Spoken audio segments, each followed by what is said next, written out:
Love relationships. Dear friends, I am Jeshua. I greet you all sincerely. I am here with a full heart. I want to share with you, for you are my brothers and sisters and I feel a deep kinship with you. I am neither more nor higher than you, we are one. We embarked together to plant the seed of the Christ energy on earth, a seed that over time would slowly grow and blossom into a fully mature flower. This time on earth is one of completion of that journey. It is a time in which many seedlings begin to develop, and in many ways you are the budding flowers. Together we form a unit, a collective of souls who dedicate themselves to the birth of a new awareness. So see me no longer as a master who stands above you, but as a friend who holds you by the hand and wants to share his love with you, because I do deeply love you all. You have an intense desire for love. You seek it in relationships with others, and also through a connection with the divine. But truly, what you are craving for lies within yourself. It is your own divine nature, the part of you that is one with unconditional love and joy. When you experience this part of you, it feels like coming home. Everything else in your life becomes easy, light, and joyful. You are at one within yourself and you do not need anything outside yourself to make you feel good. You are a unity unto yourself, and yet you feel connected with everything else in a deep and intimate way. What is paradoxical about relationships is that you can only be intimately connected with another person if you are able to embrace the oneness within yourself. If you are ready to accept yourself, with the burdens from the past, with your highs and lows, then there is space for another person with his or her unique individuality. Then you are no longer using another person in order to come home. Instead, you share the home you carry within your heart with that other person. This type of relationship becomes a celebrating together, a sharing, and that is a healing relationship, whether it be with a partner, a friend, or a child. It makes no essential difference. However, love relationships, partner relationships, are the relationships that call up the most in you. They touch you profoundly and stir up deep emotions, because they seem to hold the promise of coming home like no other relationship does. Before I talk about love relationships, I would like to remind you that the home you long for, that original unity from which you were born as a soul, is not far away. You can say that in the realm of time it was extremely long ago that you took your leave, symbolically speaking, of paradise. That you went on your own path as a soul and body and chose a certain form in which to manifest yourself and undergo experiences and visit different places in the universe. When you were born as an individual soul and undertook your journey, you relinquished that primal unity, which you can imagine as a warm blanket of love and light that was so familiar to you. A unity where you always felt the secure presence of a Father, Mother, God, and so you were never afraid of being alone or rejected. These negative concepts were not even in your understanding, and yet an archetypal power was at work in God that birthed you out of the womb of this Father, Mother, God oneness. What was the purpose of that birthing? So you all could become independent gods. So you yourselves could become the starting point of a Father, Mother, God source of warmth and love from which an infinity of beings are created and emerge. But the farewell you bid in the beginning came to you as a shock. You realized that with this separation from oneness came the knowledge that in order to truly experience the process of evolvement, you could not know anything in advance. You realized you could only separate from that primal unity by going entirely your own way as an individual soul, who for the first time becomes acquainted with the fear and desolation and darkness of not knowing and not understanding. You still carry that original experience of desolation and solitude, which may arise very strongly in the arena of love relationships. But before I address those relationships, I would like to remind you that you have the possibility to experience that primal connection at any time. When you go into dreamless sleep, you leave your body and connect with the deepest source from which you came, with God, if you want to call it that, or with the deepest core in yourself, that part of you that never left paradise and is still there. Although you left there billions of years ago, the oneness is still within you. It is an inalienable part of your consciousness. At night, if your mind is not too active and you surrender to sleep and to the non-physical realms that you enter, then, as you leave your body, you take in that source and so refresh yourself. Also in your daily life, you can make the connection with this reality of the Divine Spirit, of which you are an intimate part. By becoming very still, you can feel that presence here and now. I invite you to feel how together, as one, we all constitute part of that original face of God. Imagine that in the middle of your chest, in your heart chakra, is a bright, beautiful crystal. Imagine it there and feel its power, a pure, clear crystal in which all facets simultaneously reflect your many experiences. This heart crystal is also connected with everything around you. The feelings you receive from others can be reflected by this crystal, and so by receiving their moods and emotions through this crystal, you come to understand others. From this heart crystal, you understand the experiences of others, their pain and disappointments are clear to you. This heart crystal is connected to the hearts of all other living beings, because we all are one. And yet you can also feel that this heart, which you carry in your chest, belongs to you, it is your soul heart. Feel how both aspects go together. You are connected on the level of the heart, a horizontal field that connects you with everything alive, so there is no separation as we all are one. Yet you are also one, meaning that you are you, and no one else is exactly like you. You are an individual being and there is a vertical line which connects you directly to your source, to God. You are in this physical body, which is the bearer of your heart, your own piece of God consciousness. Feel the vastness of this crystal, the infinite consciousness that belongs to you and yet can go wherever it wants. It is not tied to this body, although it is in this body now, temporarily, but it is such a vast energy that ultimately it is not bound to any form. You are this consciousness. You have brought a piece of the divine fabric of the Father Mother God along with you here to earth. You are whole and complete within yourself, and you are the guardian of this heart crystal. Remember that, while we now look at the theme of love relationships. When you fall in love with another person, there is often an intense experience of delight at the beginning of the relationship.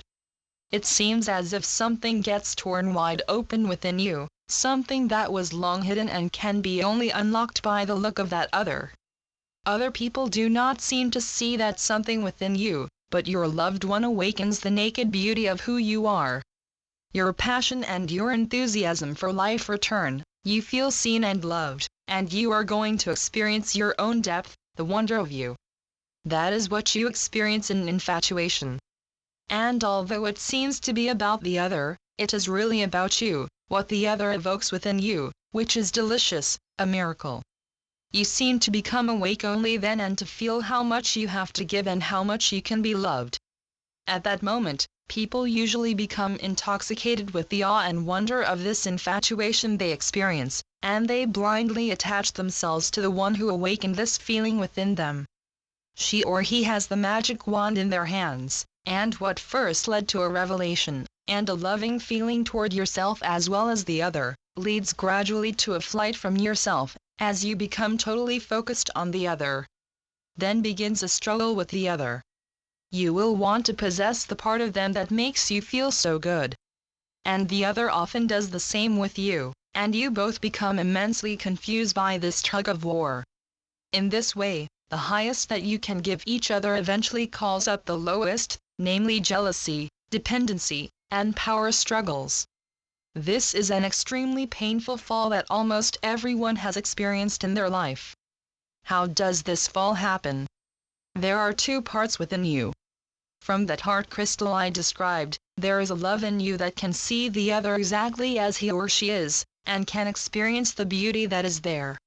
From this space in your heart, you can enter into an equal and balanced connection with each other, in which you acknowledge the divine in each other and in which you also do not lose sight of the human in each other.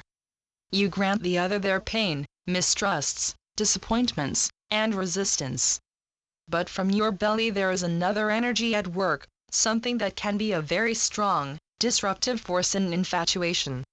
I call this energy the neglected inner child, who carries a very strong and deep pain within that goes back to that original cosmic birthing pain of leaving the Father-Mother God oneness.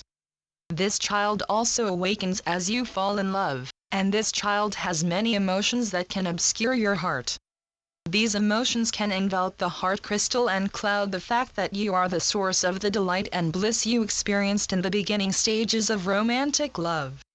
Those feelings had to do with you and the space that you gave yourself, which was made possible by the other, but it still had to do with you. However, the child in you, who was in pain and crying out for the attention, love, and recognition it has missed for so long, may be tempted to take a kind of stranglehold on the partner. It wants to hold on at all costs in order to get for itself what it lacks. In this way, the child and the heart crystal can end up on two opposing sides. What at first seemed to be very beautiful, turns into a destructive relationship where you are going to fight with each other and enter into a battle that nobody wants, but that happens anyway. At the time the magic threatens to disappear, you may become desperate. At all costs, you want to cling to your partner, because you once felt a sense of absolute love with that person.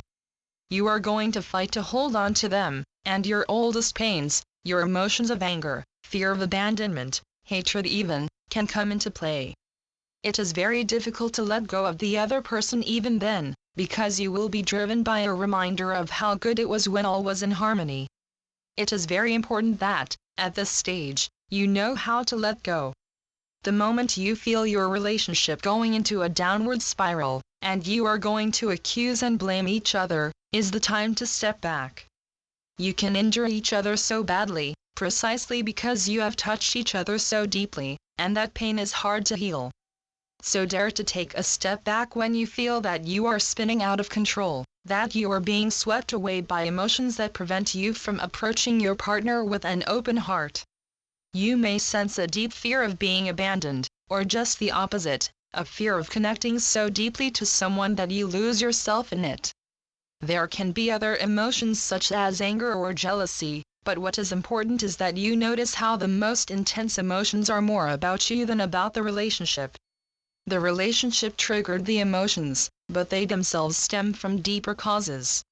What matters now is that you turn toward the hurt and neglected child within, who is the real cause of your emotional imbalance. Doing that is not the responsibility of your partner.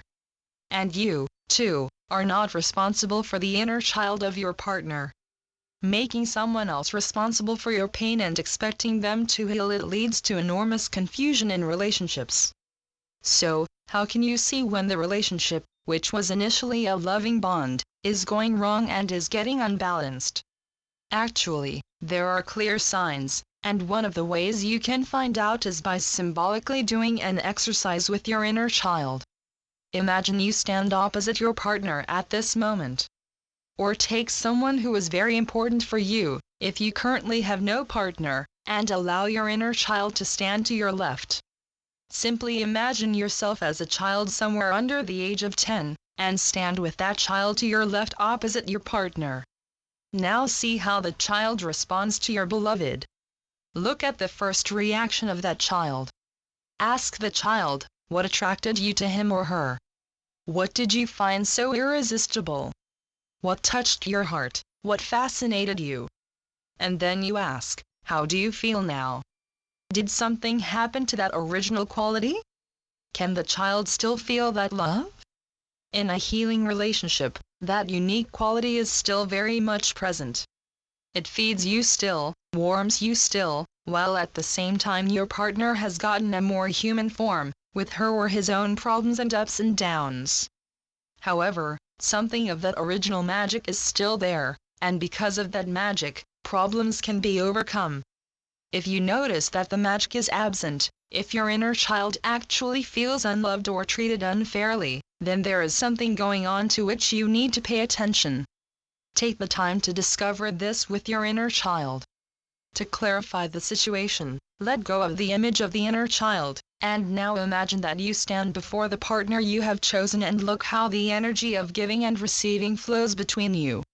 First, see what you give the other and feel it, and it does not have to be expressed in words, as long as you sense it.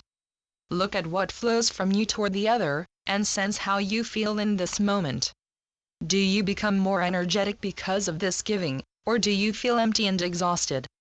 Is giving inspiring, or do you become depleted by it? Hold on to that first feeling.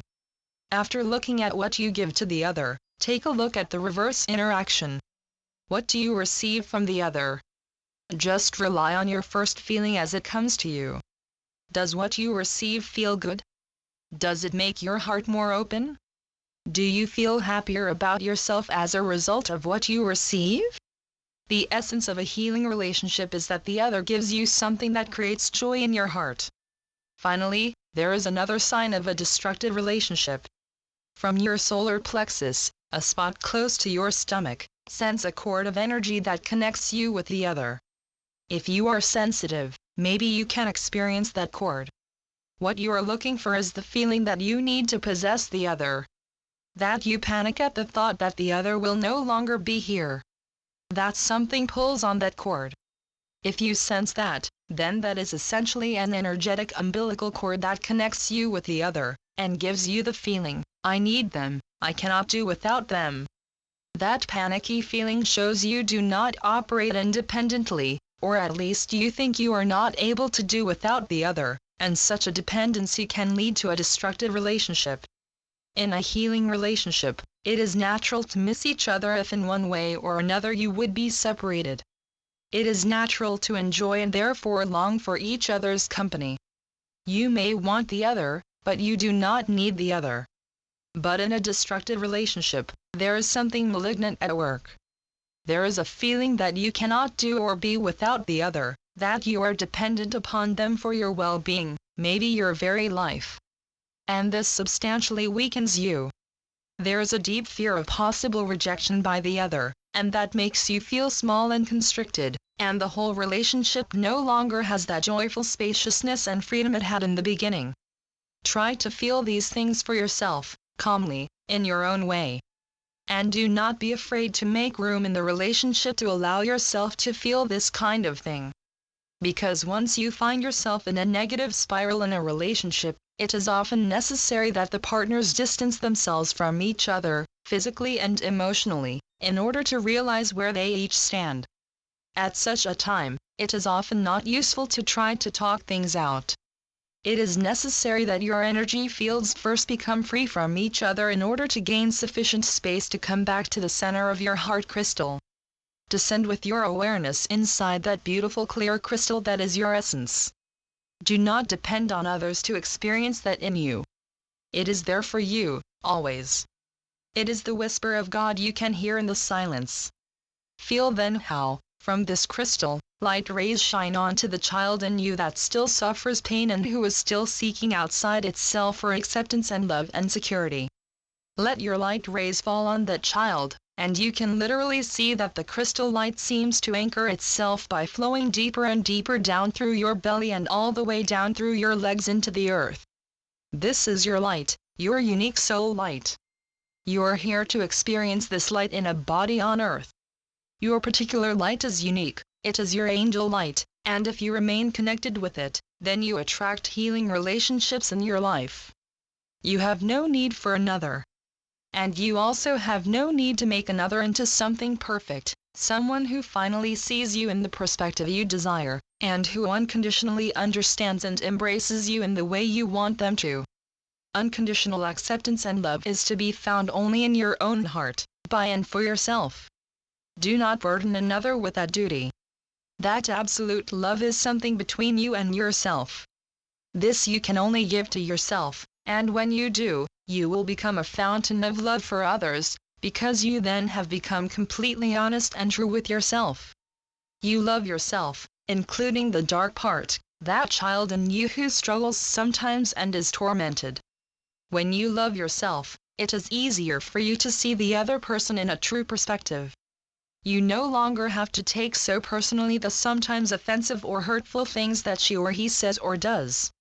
Their actions and reactions belong to them, and it becomes easier to not respond too emotionally to it. The other person is no longer responsible for your soul's salvation, you are. You are the master of your world, your reality. You all are on this path to self-realization, and already you are touching other people with your heart crystal. You are giving sparks of love and hope to them. I thank you for coming to Earth at this time, in this period of change and transition. I am with you and I care for you deeply. You are my brothers and sisters, and I love you. Jeshua. Channeled by Pamela Kribbe. www.yeshua.net